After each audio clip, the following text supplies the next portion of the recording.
नमस्कार साथियों, मैं ओम प्रकाश खोजा आप सबका इस वीडियो में हार्दिक स्वागत और अभिनंदन करता हूं। कैसे हो आप सभी?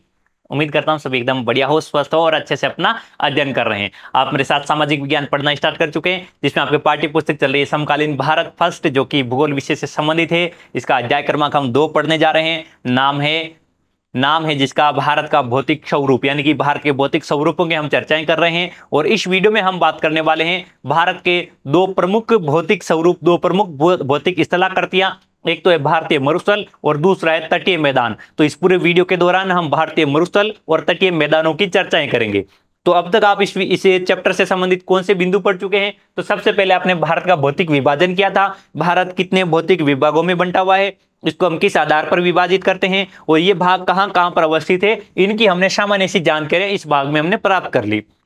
फिर हमने दूसरे वीडियो में इसके आपके हिमालय पर्वतीय क्षेत्र की चर्चाएं की कि भाई हिमालय पर्वत की उत्पत्ति कैसे हुई, आपके हिमालय पर्वत के भाई कहां पर अवस्थित है। ये नवीन पर्वत है, एक पुराना पर्वत है, तो हमने पढ़ा कि ये विश्व का सबसे नवीन पर्वत है। फिर हमने उत्तरी मैदान की बात की तीसरे वीडियो के दौरान कि भाई जो उत्तरी मैदान है, जो आपके सिंधु, गंगा और ब्रह्मपुत्र नदियों के द्वारा निर्मित भारत के मैदानी भूभाग है, इनके निर्माण कैसे हुआ कि भाई लाखों सालों से आपके यहाँ पर जलोढ़ निक्षेपण हो रहा था, उस वजह से इन मैदानों का निर्माण हुआ है। इनकी विशेषताएं क्या है, इनको आपके स्थलाकृतियों की दृष्टि से आपके विभिन्न 4 भागों में बांटा था, उनकी भी हमने विस्तार से चर्चाएं की। फिर हमने लास्ट वीडियो यानी कि वीडियो नंबर 4 में बात की प्रायद्वीपीय पठार की।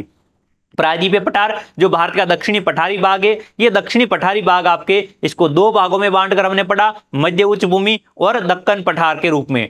तो इस तरीके से हमने इन 3 भागों की हमने चर्चाएं कर ली। अब इस वीडियो में बात करने वाले हैं भारतीय मरुस्थल और तटीय मैदान की। तो भारतीय मरुस्थल क्या है? देखिएगा, जब हम प्रायद्वीपीय पठार पढ़ रहे थे तो हमने आपको अरावली पर्वतमाला के बारे में बताया। अरावली पर्वतमाला के बारे में देखो, जब मरुस्थल की बात की थी तो हमने देखो प्रायद्वीपीय पठार के समय मरुस्थल की हमने थोड़ी सी चर्चा कर रखी थी कि भाई देखिए ये प्रायद्वीप है, इस प्रायद्वीप में यहाँ पर विंध्याचल श्रेणी है, विंध्याचल से उत्तर दिशा में विंध्याचल सहित यानी कि यहां पर जो नर्मदा नदी बह रही है, इस नर्मदा नदी के उत्तर दिशा में क्या है, मध्य उच्च भूमि है। ये क्या है? ये आपके मध्य उच्च भूमि है, जिसकी दक्षिण मध्य उच्च भूमि है जो कि आपके विंध्याचल श्रेणी से शुरू होती है। फिर यहां पर इस विंध्याचल के उत्तर पश्चिम में यहां पर अरावली पर्वतमाला है। कौन सी पर्वतमाला है? अरावली पर्वतमाला। और हमने ये कहा कि जो ये पठारी भाग है, ये अरावली पर्वतमाला से आगे पश्चिम की तरफ बढ़ने पर अरावली पर्वतमाला से आगे ये जो पर्वतीय भाग, ये जो पठारी भाग है, ये भारतीय मरुस्थल के रेतीले धोरों में यहां पर नीचे दब जाता है। यहां पर इस प्रकार से किसका विस्तार है? यहां पर विस्तार है भारतीय मरुस्थल का। यहां पर भारतीय मरुस्थल का विस्तार पाया जाता है।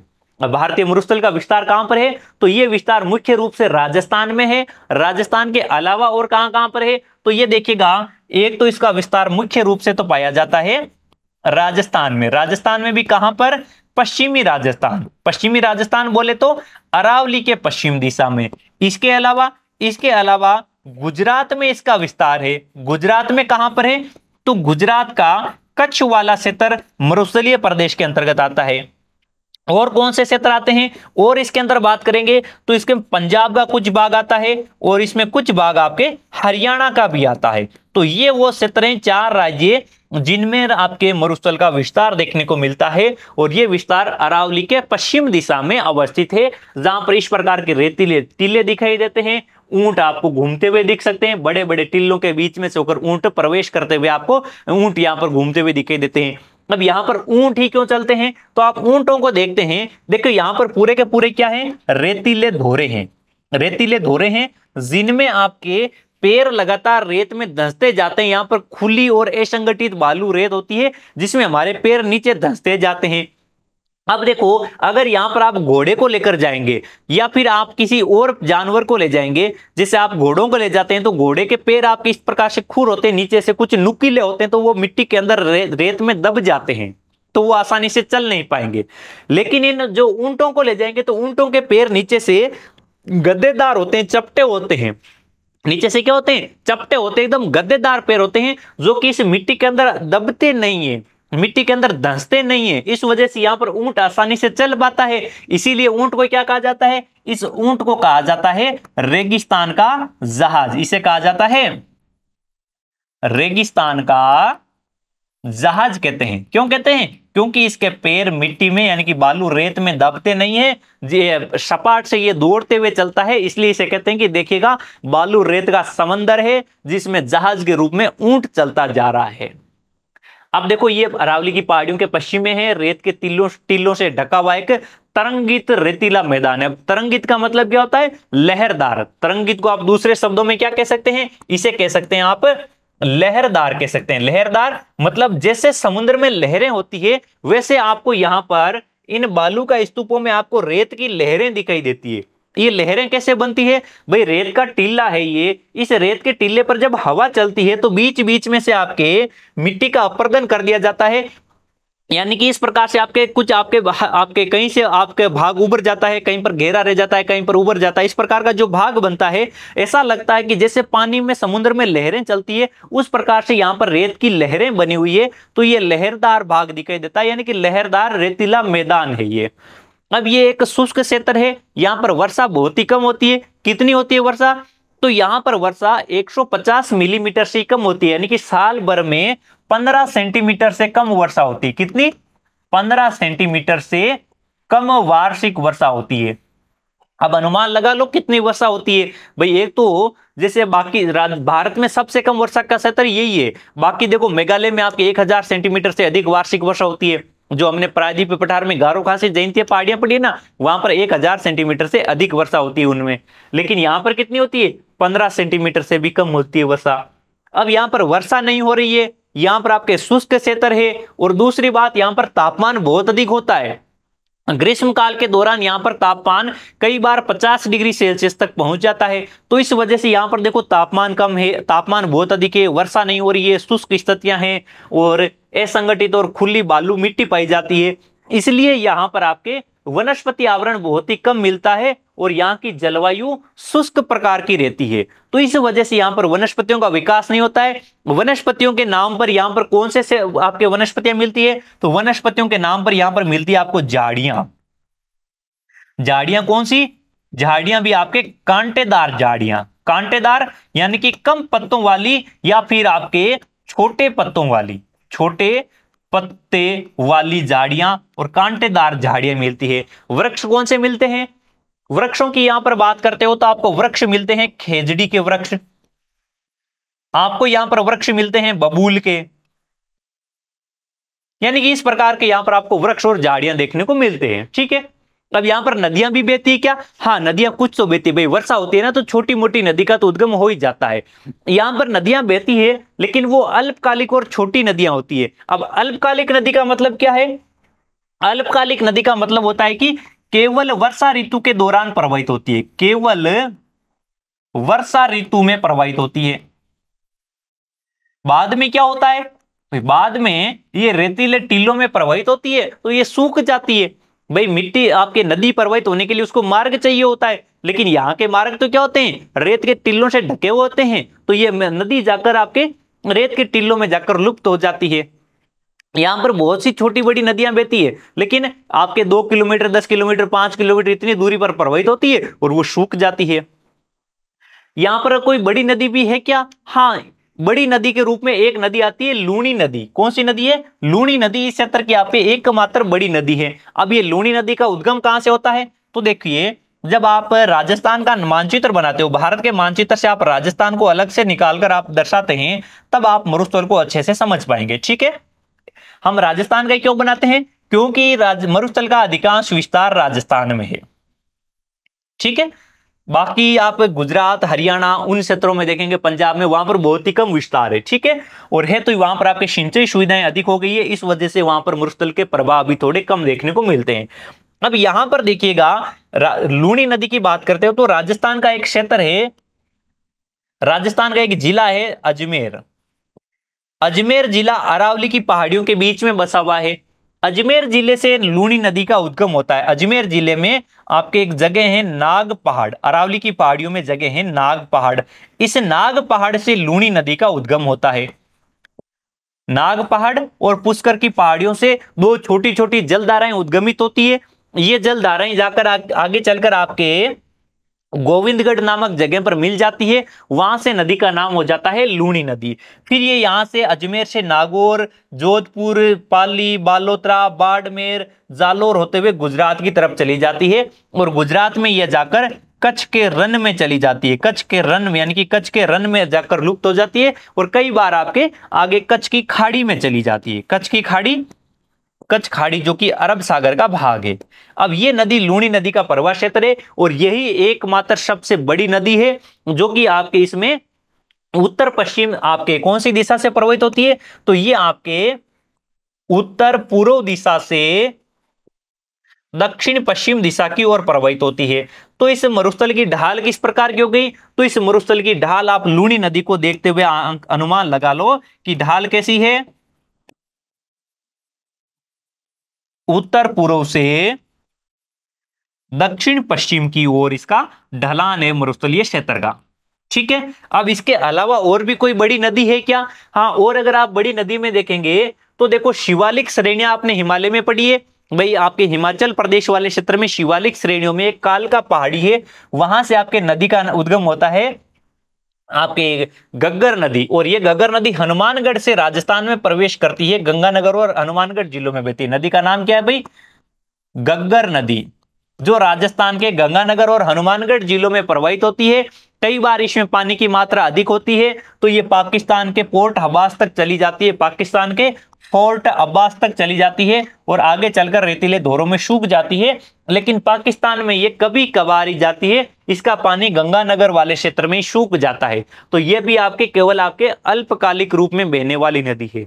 इसके अलावा और कोई नदियां हैं? हाँ, इस लूणी नदी की छोटी बड़ी बहुत सी सहायक नदियां हैं, लेकिन वो सारी की सारी नदियां केवल वर्षा ऋतु में प्रवाहित होती है, यानी कि एक सारी की सारी अल्पकालिक नदियां रहती है। लूणी नदी बड़ी नदी जरूर है, लेकिन यह भी केवल वर्षा ऋतु में बहती है। वर्षा समाप्त होने के बाद में धीरे धीरे ये भी सूख जाती है और ग्रीष्म काल में तो ये पूर्णतया सूख जाती है, केवल नदी का मार्ग ही आपको दिखाई देता है।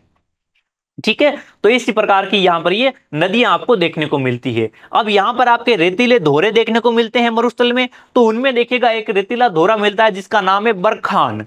बरखान क्या है? बरखान आपके अर्धचंद्राकार बालू का स्तूप है। ये आपके जो आकृति है ये बरखान रेतीले धोरों की आकृति है। क्या है? बरखान का चित्र है। इस प्रकार का ये अर्धचंद्राकार आकृति का बालू का स्तूप बनता है बरखान, यानी कि जब हवाएं इस प्रकार से चलती है तो ये क्या है? ये आपके हवाओं की दिशा है। ये क्या है? हवा की दिशा है। तो इस प्रकार से हवा चलती है तो बालू रेत आपके उड़ती है, किसी स्थान पर जाकर इकट्ठा होती है और इस प्रकार की आकृति में इकट्ठी हो जाती है, जिसे हम कहते हैं बरखान बालू का स्तूप। बरखान बालू का स्तूप, रेत का टीला होता है ना, इस टीले को आप दूसरे शब्दों में यानी कि बालू का स्तूप भी कहते हैं, यानी कि बालू मिट्टी का टीला या बालू मिट्टी का स्तूप। ये भी बहुत अधिक क्षेत्र में विस्तृत होते हैं। ये जो इस प्रकार के बालू का स्तूप हैं, ये बालू का स्तूप आपको जैसलमेर में दिखाई देंगे, राजस्थान का एक जिला है जैसलमेर, और एक दिखाई देंगे ये आपको चूरू जिले में। इन दो जिलों में ये बालू का स्तूप आपको सर्वाधिक मिलेंगे।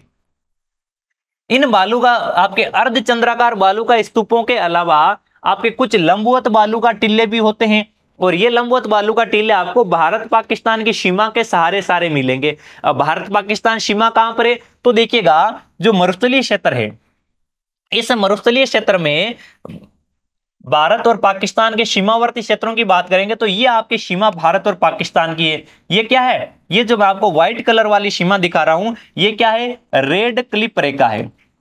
क्या है भाई? रेड क्लिप रेखा है जो भारत पाकिस्तान की सीमा कहलाती है। भारत पाकिस्तान सीमा जो राजस्थान में जैसे गंगानगर, हनुमानगढ़, नहीं सॉरी गंगानगर के बाद में जिला आता है आगे ये अपना बीकानेर के बाद में फलोदी के बाद में जैसलमेर और फिर बाड़मेर, यानी कि गंगानगर, बीकानेर, फलोदी, जैसलमेर और बाड़मेर, ये जिले आपके सीमावर्ती जिले हैं। इन जिलों में पाकिस्तान सीमा के सारे इस प्रकार के लंबवत बालू का स्तूप देखने को मिलते हैं। इस लंबवत बालू का स्तूप जिन्हें आप अनुप्रस्थ बालू का स्तूप कहते हैं। इसके अलावा यहाँ पर आपके अनुदैर्ध्य बालू का स्तूप भी मिलते हैं। जो आपके झाड़ियां होती है जैसे कंटीली झाड़ियां हैं, केर, खेर, बेर, इस प्रकार की इन झाड़ियों के आसपास के क्षेत्र में कुछ बालू के स्तूपों का निर्माण होता है, जिन्हें आप सब्र काफीज भी कहते हैं। क्या कहते हैं? स्क्रब काफीज या सब्र काफीज कहते हैं। इसी प्रकार से आपके कुछ तारे की आकृति के बालू का स्तूप बनते हैं, जिन्हें आपके तारा स्तूप कहते हैं। तो इस प्रकार से विभिन्न आकृतियों के रेत के टीले निर्मित होते हैं और उनकी आकृति के आधार पर उनके नाम दे दिए जाते हैं। एक महिलाओं की हेयर पिन होती है, जैसे आप लड़कियां जैसे बालों में हेयर पिन लगाते हो ना, उस हेयर पिन के तरह के बालू का स्तूप बनते हैं, जिन्हें हम परवलयिक बालू का स्तूप या पैराबोलिक बालू का स्तूप कहते हैं। तो ये आपके भारतीय मरुस्थल की कुछ विशेषताएं और विभिन्न आपके स्थलाकृतियां देखने को मिलती है। ठीक है, अब बात करते हैं भारत के तटीय मैदानों की। तटीय मैदान क्या है? समुद्र तट के सारे जो समतल भूभाग होते हैं उन्हें तटीय मैदान कहते हैं। भारत में ऐसे मैदान कहां पर है? तो भारत का जब आप मानचित्र उठा के देखते हैं, तो हमने भारत का मानचित्र लिया। इस मानचित्र में हमने देखा कि भाई प्रायद्वीप पे पठार को पढ़ा, तब हमने यहाँ पर एक पश्चिमी घाट की चर्चा की, ये नीलगिरी, अनामलई, कार्डेमम। यहाँ पर हमने चर्चा की पूर्वी घाट की।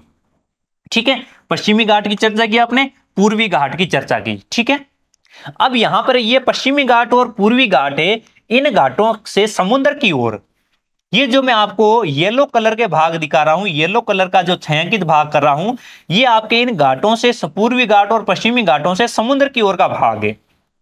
ये समुद्र की ओर का समतल मैदानी भाग है, जिन्हें आप तटीय मैदान कहते हैं। ये क्या है? तटीय मैदान। ये भी क्या है? ये भी आपका तटीय मैदान है। जो आपके बंगाल, यहां पर क्या है? बंगाल खाड़ी है। यहां पर क्या है? बंगाल खाड़ी है। और यहां पर क्या है? अरब सागर है। जो अरब सागर की ओर के तटीय मैदान है, इन्हें कहा जाता है आपका पश्चिमी तटीय मैदान, क्योंकि ये पश्चिमी घाट के पश्चिम दिशा में है। बंगाल खाड़ी की ओर के तटीय मैदान है, इन्हें कहा जाता है पूर्वी तटीय मैदान। क्यों? क्योंकि ये पूर्वी घाट के पूर्व दिशा में अवस्थित है। तो ये दो तटीय मैदान है, वही पश्चिम में अरब सागर के साथ में पश्चिमी तटीय मैदान, पूर्व में बंगाल की खाड़ी के सारे पूर्वी तटीय मैदान। ठीक है, ये आपकी क्या है? पतली सी पट्टियां है भाई, ज्यादा बड़े चौड़े विस्तृत भाग नहीं है। क्यों? क्योंकि यहां पर देखो समुद्र है, ये अरब सागर है। अरब सागर से प्रवेश करेंगे आगे स्थलीय भागों में भारत पर, तो यहां पर आपके समतल भाग दिखाएंगे, देंगे मैदानी भाग। थोड़े से आप मैदानों में चलेंगे तो उसके बाद में आपको पूर्वी, आपके पश्चिमी घाट आ जाएगा, जो कि पर्वतीय क्षेत्र है। और पर्वतीय क्षेत्र को पार करोगे तो फिर आगे पठारी भाग आ जाता है, दक्कन का पठार आ जाता है। ठीक है, इसी प्रकार से पूर्वी घाट की तरफ प्रवेश करेंगे तो भी यहाँ पर पतली संकीर्ण जल, आपके संकीर्ण पट्टियां दिखाई देती है। ठीक है, अब इनके एक एक की विस्तार से चर्चा करते हैं। अब देखो ये कहां पर है, कौन कौन से क्षेत्र है, तो पहले इनके नाम जान लो कि भाई क्षेत्रीय नाम। जैसे आप, ये पश्चिमी तटीय मैदान है। इन पश्चिमी तटीय मैदानों की शुरुआत कहां से होती है? अब शुरुआत के लिए आपको याद होने चाहिए कि भारत के समुद्र तटवर्ती राज्य कौन कौन से हैं। तो हमने आपको पहले अध्याय में बताया कि समुद्र तटवर्ती राज्य कौन से हैं। जैसे यहां पर गुजरात, फिर महाराष्ट्र, गोवा, कर्नाटक, केरल, ये तो आते हैं पश्चिमी तट पर। पश्चिमी तट पर आते हैं तो यहां पर देखो गुजरात वाला क्षेत्र है, तो इसमें सबसे उत्तर दिशा में गुजरात का कच्छ का तट, जो कि कच्छ का रण कहलाता है। क्या कहलाता है? कच्छ का रण, यानी कि एक दलदली भूभाग है। ठीक है, जहां पर अभी थोड़ी देर पहले हमने बात की थी लूनी नदी की, नदी यहीं पर कच्छ के रण और फिर आगे यहां पर कच्छ की खाड़ी में आकर गिरती है। फिर आगे चलते हैं तो यहां पर ये सौराष्ट्र वाला भाग है, यहां पर ये काठियावाड़ का तट है।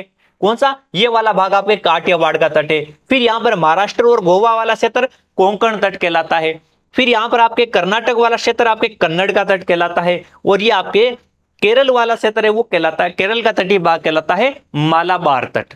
फिर आप पूर्वी क्षेत्र की तरफ बढ़ेंगे तो यहां पर तटवर्ती राज्य कौन से आएंगे? तमिलनाडु, आंध्र प्रदेश, फिर यहां पर ओडिशा, और फिर आगे चलते हैं तो आ जाता है आपके पश्चिम बंगाल। अब इनके क्षेत्रीय नाम क्या होते हैं? जैसे ये कोरोमंडल तट है, ये आंध्र प्रदेश और तमिलनाडु वाले भाग में कोरोमंडल तट है।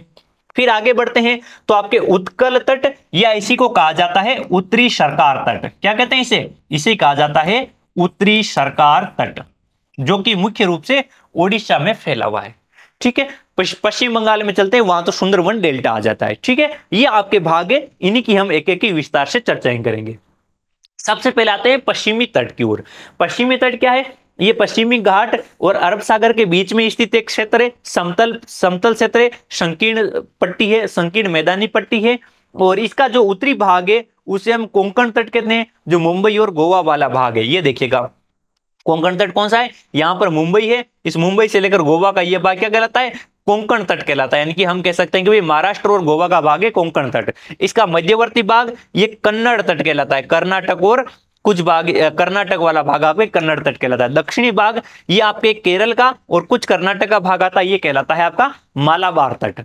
तो याद रहेंगे आपको, उत्तरी भाग कौन सा, कोंकण तट, मुंबई और गोवा के बीच में। मध्य भाग कन्नड़ तट, ये किसका भाई, कर्नाटक के अंतर्गत आता है, कर्नाटक। दक्षिणी भाग मालाबार तट, ये मालाबार तट आपके केरल का भाग है, ठीक है। तो ये 3 भाग आ जाते हैं पश्चिमी तट के। अब देखिएगा ये जो मैदानी भाग है, इन मैदानी भाग पर खेती किसकी की जाती है, तो यहां पर चावल की खेती की जाती है और साथ ही साथ यहां पर नारियल की अच्छी पैदावार होती है। चावल और नारियल की पैदावार यहां पर पश्चिमी तट पर होती है। खेती किसकी होती है, चावल वे नारियल का अच्छा उत्पादन होता है। नारियल उत्पादन, जो नारियल होते हैं ना, नारियल के पेड़ होते हैं, जब नारियल के उत्पादन की बात आती है तो सर्व प्रमुख उत्पादन किया जाता है केरल राज्य में। नारियल के पेड़ सबसे अधिक कहां है, केरल में सर्वाधिक उत्पादन किया जाता है, ठीक है। अब इन्हें तटवर्ती भागों में तो आपके चावल और नारियल की खेती होती है, लेकिन जो ये पश्चिमी घाट वाला क्षेत्र था, पश्चिमी तट नहीं, पश्चिमी घाट, जिसमें आपके नीलगिरी, अन्नामलई, इन पहाड़ियों पर आपके चाय की खेती हो रही है। फिर आपके कर्नाटक वाले क्षेत्र में आपके बाबा बुदन की पहाड़ियां हैं। कर्नाटक में कौन सी है, बाबा बुदन की पहाड़ियां हैं, जहां पर कॉफी की खेती की जाती है। कौन सी पहाड़ियां हैं, बाबा बुदन की पहाड़ियां। ये पहाड़ियां कहां पर है, कर्नाटक में। यहां पर की जाती है कॉफी की खेती। कॉफी जानते हो ना, जो आप कॉफी बनाकर पीते हो घर पर, वही कॉफी जिसकी खेती की जाती है बाबा बुदन की पहाड़ियों में, कर्नाटक में। और भारत में सर्वाधिक कॉफी का उत्पादन कर्नाटक से होता है। अगला आता है आपका पूर्वी घाट। पूर्वी घाट क्या है, पूर्वी घाट को आप जानते हो, बंगाल की खाड़ी और पूर्वी घाट के बीच में जो संकीर्ण एक पतला मैदानी भूभाग है, वो कहलाता है आपका पूर्वी घाट। अब ये पूर्वी घाट है ना, ये चौड़ा और समतल है। चौड़ा और समतल किसे, ये आपके पश्चिमी मैदान की तुलना में चौड़ा है। ये क्या है, पश्चिमी तट की तुलना में चौड़ा है। पूर्वी तट पश्चिमी तट की तुलना में चौड़ा है। पश्चिमी तटीय मैदान से, पश्चिमी तटीय मैदान से अधिक चौड़ा है, अधिक चौड़ाई वाला भूभाग है, ठीक है। यह बात विशेष रूप से याद रखना भाई। इसका उत्तरी भाग उत्कल तट, या इसी को कहा जाता है उत्तरी सरकार तट। इसे क्या कहा जाता है, उत्कल तट या उत्तरी सरकार तट। कोरोमंडल तट जो इसका दक्षिणी भाग कहलाता है, ठीक है। कोरोमंडल तट कहां है, कोरोमंडल तट है आपका आंध्र प्रदेश और तमिलनाडु में, यानी कि ये गोदावरी और कृष्णा नदियों के डेल्टा से दक्षिण की ओर। ये कोरोमंडल तट कहां पर फैला हुआ है, गोदावरी कृष्णा के डेल्टा से, गोदावरी और कृष्णा के डेल्टा से दक्षिण की ओर। ये डेल्टा क्या होते हैं, दक्षिण की ओर। मैंने डेल्टा के बारे में आपको बता रखा है। जब आपकी नदी समुद्र में गिरती है तो उससे पहले छोटी छोटी शाखाओं में विभाजित हो जाती है, तो वो आपके भाग कहलाता है आपका डेल्टाई भाग। इस डेल्टाओं की और नदियों की तो विस्तार से हम चर्चा करेंगे अफवाह तंत्र वाले चैप्टर में, ठीक है। इस तट पर आपके बड़ी नदियां विस्तृत डेल्टाओं का निर्माण करती है। भाई बहुत से डेल्टाओं का निर्माण किया जाता है, जिसे महानदी, गोदावरी, कृष्णा, कावेरी, इन नदियों के द्वारा डेल्टाओं का निर्माण किया जाता है। अब देखो नदियां कौन कौन सी नदियां कहां पर है, तो ये नदियां आपको बता दूं फटाफट से कि भाई यहां पर पूर्वी तट पर कौन कौन सी नदियां हैं जो डेल्टाओं का निर्माण करती है। अब देखिएगा सबसे पहले नदी की बात करें तो यहां पर आती है महानदी। कौन सी नदी आती है, महानदी। महानदी का जो डेल्टा है, ये डेल्टा भाग किस में आता है, ये आता है ओडिशा राज्य में, ओडिशा राज्य के अंतर्गत आता है, ठीक है। महानदी के बाद में कौन सी नदी आती है, तो यहां पर नदी आती है गोदावरी नदी। ये आती है आपके गोदावरी नदी का डेल्टा। एक नदी आ जाती है फिर आपके कृष्णा नदी। कौन सी नदी आ जाती है, कृष्णा नदी। इनका डेल्टा दोनों का आ जाता है आपके आंध्र प्रदेश वाले भाग में। कौन से भाग में, आंध्र प्रदेश में। फिर आ जाती है आपके कावेरी नदी। कावेरी नदी का डेल्टा कहां पर आता है, कावेरी का डेल्टा आ जाता है आपके तमिलनाडु वाले भाग में। कौन से राज्य में आ जाता है, तमिलनाडु वाले भाग में कावेरी नदी का डेल्टा आ जाता है। तो इन बड़ी बड़ी नदियों के द्वारा यहां पर डेल्टाओं का निर्माण किया जाता है। तो जो ये आपके गोदावरी नदी का डेल्टाई भाग है, यहां से लेकर कृष्णा नदी वाले डेल्टा भाग से नीचे, यानी कि गोदावरी कृष्णा के डेल्टा से नीचे का ये भाग क्या कहलाता है, ये भाग कहलाता है आपका कोरोमंडल तट, और इसके ऊपर का पूरा भाग क्या कहलाता है, ये आपके कहलाता है उत्कल तट या उत्तरी सरकार तट कहलाता है। ठीक है, ये आपके यहाँ के तट हो गए। अब यहाँ पर एक झील भी है, प्रसिद्ध झील, जिसे कहते हैं चिल्का झील। ये झील कहां पर है, ओडिशा के अंतर्गत आती है। ये एक पूर्वी तट की क्या है, एक महत्वपूर्ण विशेषता। ये झील क्या है कि समुद्र के अंदर बनी हुई आपके, यानी कि तट के सारे समुद्री भाग में बनी हुई खारे पानी की झील है, जो कि आपके ओडिशा में है। भारत की सबसे बड़ी खारे पानी की झील कही जाती है। ये महानदी के डेल्टा के दक्षिण की ओर बनी हुई है, यानी कि जो महानदी का ये डेल्टा भाग है, यानी कि इस डेल्टा के दक्षिण की ओर यहां पर आपकी क्या है, यहां पर आपके चिल्का झील का निर्माण हो रखा है। ठीक है, महानदी डेल्टा के इस दक्षिण भाग में चलकर चिल्का झील बनी हुई है, जहां पर इस प्रकार के रंग बिरंगे सुंदर पक्षी आपको मंडराते हुए दिखाई देते हैं। पक्षी उड़ते हुए, अटकेलियां करते हुए आपको देखने को मिल जाते हैं। ठीक है, तो इस वीडियो का आपका लर्निंग आउटकम्स रहा है भाई भारत के जो महान भारतीय मरुस्थल है, भारतीय मरुस्थल की विशेषताएं और मरुस्थल का विभाजन, और दूसरी विशेष आपके आउटकम्स निकला है इसका, यानी कि आपने सीखा है दूसरी बात, वो भारत के तटीय मैदान, इन तटीय मैदानों का विभाजन और इनकी विभिन्न विशेषताएं। उम्मीद करता हूं कि आपने इन सबको अच्छे से समझ लिया है, सीख लिया है। तो आपका छोटा सा टेस्ट हो जाए। पहला सवाल आपकी स्क्रीन पर कि आपको कितना याद रहा है, कितना आपका वीडियो में ध्यान रहा है। भारतीय मरुस्थल का विस्तार कौन से राज्य में है, जो भारतीय मरुस्थल है इसका विस्तार कौन से राज्य में, कर्नाटक, महाराष्ट्र, राजस्थान या फिर तमिलनाडु में। तो भारतीय मरुस्थल की बात करें तो मरुस्थल अरावली पर्वतमाला के पश्चिमी में स्थित है। तो अरावली कहां पर है, कर्नाटक, महाराष्ट्र नहीं, इन दोनों में नहीं है। राजस्थान, बिल्कुल राजस्थान में विस्तार है, तमिलनाडु में भी नहीं है। अब ये देखो, एक तो राजस्थान में विस्तार है, ऑप्शन के अनुसार तो राजस्थान हो गया। इसके अलावा मरुस्थल का विस्तार देखो गुजरात के कच्छ वाले भाग में है, हरियाणा और पंजाब के कुछ भागों में भी विस्तार है, हरियाणा और पंजाब के कुछ भागों में भी मरुस्थल का विस्तार देखने को मिलता है। ठीक है, आगे बढ़ते हैं अगले सवाल पर। सवाल नंबर 2 है, निम्न में से कौन सा तट भारत का पश्चिमी तट नहीं है। बहुत शानदार सवाल है, कौन सा तट भारत का पश्चिमी तट नहीं है। हमने विभिन्न तटों के नाम देखे हैं, इनमें से आपको चारों में से बताना है कि एक तट है जो पश्चिमी तट नहीं है। पश्चिमी तट नहीं होने का मतलब क्या है, वो पूर्वी तट है। कोंकण तट, मालाबार तट, कन्नड़ तट या फिर कोरोमंडल तट। अब मैं भारत का मानचित्र लेता हूं और इस पर विभिन्न तटों के नाम लिखता हूं, उससे आप पहचान जाएंगे कि भाई कौन सा तट आपको आंसर करना है। देखो ये क्या था, यहां पर मुंबई गोवा के बीच का तट कोंकण तट। फिर कर्नाटक वाले भाग में कौन सा था, कन्नड़ तट। केरल वाले भाग में कौन सा था, मालाबार तट। फिर यहां पर गोदावरी कृष्णा के डेल्टा से लेकर आपके दक्षिण भारत तक, भारत के दक्षिणी बिंदु तक कौन सा था, कोरोमंडल तट।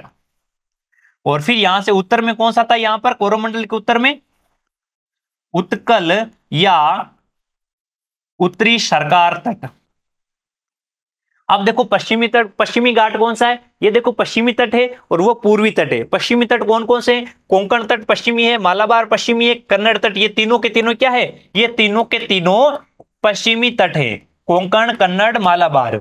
और ये कोरोमंडल तट, ये कोरोमंडल तट पूर्वी तट है। तो आपका राइट आंसर क्या होगा, ऑप्शन नंबर दे, कोरोमंडल तट। ठीक है, और इसी के साथ इस वीडियो को यहीं पर फिनिश करते हैं। उम्मीद करता हूं कि आपको वीडियो अच्छा लगा है, आपको पसंद आया है और पूरा मैटर आपने आसानी से इसको समझ लिया है। अब इस मैटर को समझने के बाद में आप इस वीडियो को एक बार, अगर आपको समझ में नहीं आया तो एक बार फिर से देखना और फिर आप अपनी पाठ्य पुस्तक को जाकर पढ़ना। उसको पढ़ने के बाद में अच्छे से अपने हाथों से नोट्स तैयार करना और अच्छे से इनको रिवाइज करते रहना, ताकि आपके एग्जाम की तैयारी और अधिक हो जाए और आप भविष्य में भी इनको अच्छे से याद रख पाएं। और भविष्य में अगर आप कोई कंपटीशन एग्जाम दे तो उनमें भी आपके इंडियन ज्योग्राफी से संबंधित क्वेश्चन आपके यहां से एग्जाम्स में हूबहू देखने को मिल सकते हैं। तो हम मिलते हैं इस चैप्टर के नेक्स्ट वीडियो के साथ में, तब तक आप सभी का धन्यवाद। हंसते रहें, मुस्कुराते रहें और मस्त रहें।